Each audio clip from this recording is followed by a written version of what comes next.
Greetings and welcome back to yet another daily run, and today we're playing as Isaac. Isaac is a very high variance character and I generally don't like seeing him in dailies just because it means that every single run, every single player that plays the daily will end up with a vastly different run.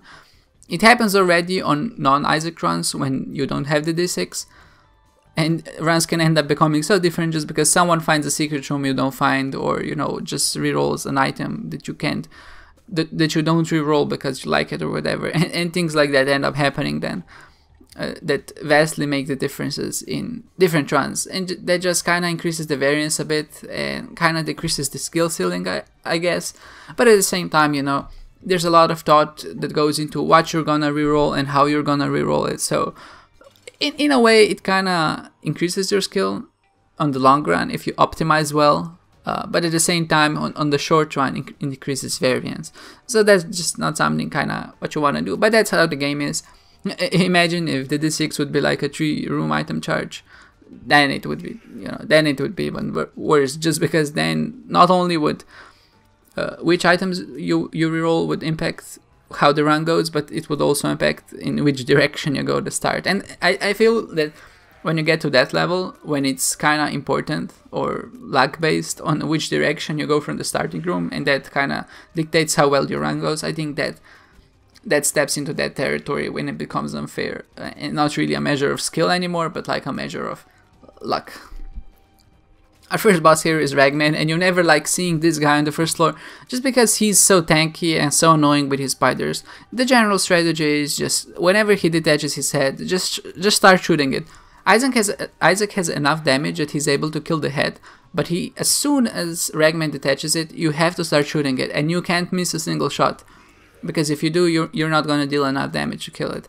And of course, when that head rolls, you're dealing damage to Ragman directly, so that's always a good sign. So it's definitely the optimal strategy to kind of go for the head. This attack is kind of annoying. Attacks from bosses aren't seeded, so that means if you face the same boss, he's not gonna do the same attacks, even if it's the same daily run. So, I got kind of fortunate because he spawned 3 spiders. And, I could have dealt with 2, but just with how it panned out, I dodged one and another one jumps into me. Because these spiders don't work like regular spiders. They're not predictable, they just jump in random directions. So yeah, that was kind of unfortunate in a way. But thankfully we did get out of it alive. We did get hit 5 times, which is just not the best. But what can you do? I decided to reroll Matt's Kidney Stone. Even though I really like that item, when I encounter it on the start of the run, it's really fun if you have like synergies or something like that. But on the start of the run, I'm really looking for something stronger, not just something that kind of comes in handy once in a while. And I reroll the item, and thankfully I get the Mind, which is just a great item because it allows us mapping, which allows us to optimize our path to the level. And at the same time, it allows us to see secret rooms and second secret rooms, which of course then in turn give us more exploration bonus and just overall more score. I had a decision there. Do I use my bomb for a secret room or do I use my bomb for the Tinted Rock? And I felt like if I bomb the secret room, there's a chance I might get a bomb. But at the same time, I kind of wanted Spirit Hearts when I'm going into the next floor. Just to see, just to guarantee my Devil Deal. Well, at least give me a defense against the Devil Deal. And that was kind of my decision when I went for Tinted Rock. We ended up getting the Small Rock, which increases our damage, which is even better, I guess, just because I saw that there's another room hidden in the top right that had the library, and that library contained 3 Spirit Hearts, so that was good. That turned out better than I expected. Our second floor here just has a ton of nice things for us, and because we do have the Mind, we are able to kind of place our bombs in optimal positions to find secret and second secret rooms. And thankfully, we just found one that is really useful to us. Thinking you really want to find those second secret rooms, especially on the runs that don't go to the end, like on this one that only goes to Mansard, because you do want to go visit next floors because that's a huge amount of points. But before I take the Awas rune, which was luckily in the second secret room, I take the Percho because I can use it to reroll an item in the Devil Deal, which I wouldn't be able to otherwise. So my general strategy with a D6 or any rerolling item is that I just save it, especially on the second floor, because you usually can't use it twice. Just save it for the Devil Deal because, the Devil Deal has the best items in the pool. And you really want, there are some shitty items that you never want to pick up, and there are some items that are really good that you always want. And if you have like that combination of the D6 and the Pertro, you can really get a lot of items, especially in item rooms or devil deals like this that contain 2 items, and then you get a third one from the Devil Beggar. So I managed to get Spirit of the Night, which is flight plus spectral tears, which gives us a lot of defense and like abilities to dodge enemies. Well, not dodge, but hide from enemies, to be more specific. And we get Contract from Below, which doubles our consumables, which is just one of those items that you generally want to take, especially when you're kind of low on consumables, like we are now, because we don't have that many coins and bombs, and you know, we need those bombs and the coins, because I did buy Restock, and Restock allows us to kind of infinitely buy infinitely many items if we have enough money. But because we don't, you know, we're hoping that Contract from Below will kind of alleviate that. This room, we had Tough Love. Tough Love is an item that has a luck percent chance to kind of deal more damage, to shoot a tier which deals a lot of damage. But I decided to reroll it just because, while it's a very fun and nice item, it's not very interesting to look at, and it just doesn't have that interesting of an effect. And we rolled it into Evil Eye, which is, when you think about it, kind of the same item. You have a chance to deal more damage, but it's much more fun because it shoots that little eye that like shoots super fast, and it's very fun with different synergies. And I'm glad we did that reroll. But still, I'm saving. I'm not rerolling the treasure room just because, you know, there's a possibility where we might get a devil deal on this floor, and you really want to save those rerolls for your devil deals, because those tend to have the best items in the game. Like this one, it has 3 items, and that's just great. I pick up the Book of Sin just because it's a 1 heart deal, and I can reroll it into a better deal for free. Like Brimstone, you know, if I rerolled first, then I would get Brimstone, but it would take me 2 hearts to pick up instead of just 1. So I kind of saved 1 whole heart by doing this, and by having Brimstone, you know, the run is kind of locked down, especially with the damage we get early on. Sadly, I feel kind of sluggish and slow because we did pick up Small Rock, but we do have Flight, and you know, we do have some ability to defend ourselves with a Cube of Meat, so I'm feeling pretty good about this run so far. I also decided to pick up Guppy's Hairball because I did pick up a Guppy item on the previous floor, so now I'm kind of 2 items, I'm missing only 1 item for the Guppy transformation, and we're kind of hoping to get that before boss rush, because that Guppy can really help you, especially in boss rush. Deals so much damage, and it's probably the best transformation, at least for DPS and tough rooms in general, because those flies are homing and they kind of shoot instead of you. I like this room when you have Flight, because you can hide behind rocks and that spike doesn't get you. That spike always homes in on you, so whenever you get into its path, it will always go towards you.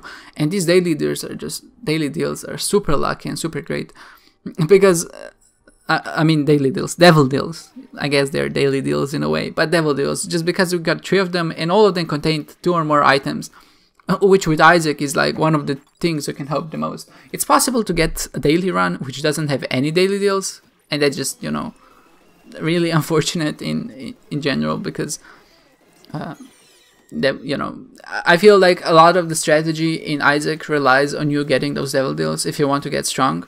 I'm not saying it's impossible to beat the run if you don't have devil deals, but it's definitely one of those things that really increase your how strong you are in a way. Just overall, like if we were playing a game without devil deals, I feel like the game would be much harder, and that's kind of telling in a way. I feel like the angel rooms have to be balanced a bit more, and kind of give them a bit stronger items, you know, if you want to keep the same level of usability, or kind of nerf devil deals a bit.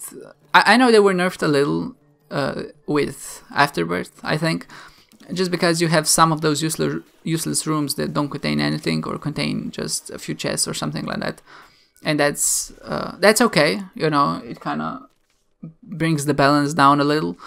So, but at the same time, you know, angel deals are still so useless. I wish that there were rooms that kind of contain 2 items, and with Isaac, actually, a good idea. The angel deals are actually very useful, because when you fight an angel statue, you get a key piece, and if you're not planning on killing the Mega Satan, especially on daily runs, when you don't even you can't even go that far, you can find the angel statue, and if it has an item inside, which is usually a useless item, and when you kill the statue, it drops a key piece, and then you can roll both items into hopefully better items. And so yeah, for Isaac, it usually works out if you go the Devil Deal route, which just kind of goes to show how strong D6 is. But for other characters, I feel like there should be some better room layouts, and we'll see what happens with the sacrificial rooms, which kind of increase your Angel Deal prerogative, I guess, and usability. Things have come a long way since then. But yeah, we're kind of straying off the daily run, and that's mostly because, you know, this daily is, with Brimstone, things get straightforward. You just kill people. I love that we have pieces, I guess, something like that, that increases your knockback, and with Brimstone it's so great because it shoots the enemies right to the floor. And we do manage to get Mom's Knife. Lots of people don't like this synergy, but I love it, even though it's not technically that useful, because those knives fly too fast to deal a lot of damage. They still do deal some damage, but you know, it's not a huge amount like Brimstone or Mom's Knife on its own. But it looks fun and it looks cool, and that's why I pick it up. Thankfully, because of it, Mom's Heart doesn't stand a chance here, and we do have Daddy Longlegs, which is helping us pump out that extra DPS. And another Devil Deal with 3 items, which is just, you know, one of the most fortunate runs. Sadly, I played very badly and I got hit a lot. I could have increased my score by 7,000 if I didn't get hit, and, you know, just think about how much that is. That's a lot of points. But, you know, sometimes you'll have these slumps, I guess, where you're not be performing as well for whatever reason, and you're just gonna get hit a lot. I like this trick. If you didn't know, if you have full heart, you can push spirit hearts around, get hit just a little, get back to pick that spirit heart, and use your invisibility frames for that first hit to exit the room without taking a second hit, and that allows you to kind of keep the spirit heart. And because I found another Temperance card, I'm here playing those blood banks to get myself to 1 heart, which then allows me to go to the boss trap room.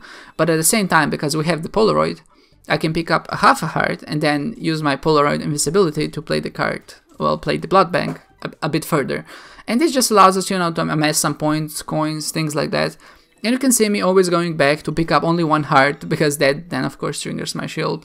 It blows up way too soon, sadly, but we do get Ivy back, which then I kind of use to play a bit and get a bit of coins and hearts. And we almost get to 99 cents. Remember, that's not the maximum amount of points you can get, 99 cents, because you do get points after that, and it kind of tails off a bit. Which means that, you know, 1,000 coin to pick up won't bring you the same score like for the first coin you pick up. So that means the more coins you pick up, they are worth less for every coin you pick up, but at the same time, you know, free points are free points. I'm kind of showing off this room because I don't tend to show these a lot. And they do have a set, like, pool of bosses they're gonna spawn. I think they're random in which order they spawn sometimes, but it's if you can memorize it, it's a good idea. And also, we use the Ava's rune on the last floor, on the Mom's Heart, which then allows us to get to Shoal. And we did manage to get Forget Me Now previously, which I didn't mention because I was talking about something else probably. But Forget Me Now, of course, allows us to kind of restart the floor from the start and do it again. And that brings us more points because we kill Satan twice and we kill the rooms twice, and of course you have more options, more possibilities to get items. And my plan was here to kind of find a sacrifice room which you can use to trade our hearts away, and I choose to keep the Hierophant card with me, because if I used it immediately, of course there's no guarantee that I'm gonna get a sacrifice room on the previous floor, I guess on the same floor, but the previous iteration of the show. But if I chose to keep it because I did use the Forget Me Now, because there was no sacrifice room, and I had, if I do find it here, I have like 2 more hearts as a buffer, so that means, you know, if the first 11 hits don't net me a teleportation to the dark room, or, you know, if the sacrifice room doesn't give me spirit hearts to kind of help, I still have the Hierophant, which increases the amount of hits I take by 2. And if I use it on the last floor or the previous iteration of the show floor, then of course I wouldn't be able to bring those 2 hits with me into this restarted floor. But yeah, with that said, we're fighting Satan for the 2nd time, and I get hit 3 times, which is just something I should never do because Satan is a very predictable enemy. And that finishes our round for today. And surprisingly, we ran pretty well, even though we played pretty badly. At least I feel like we played pretty badly, at least for the damage perspective. Strategy is on point, but damage penalty is way too high. With that in mind, I thank you for watching, and I hope to see you next time.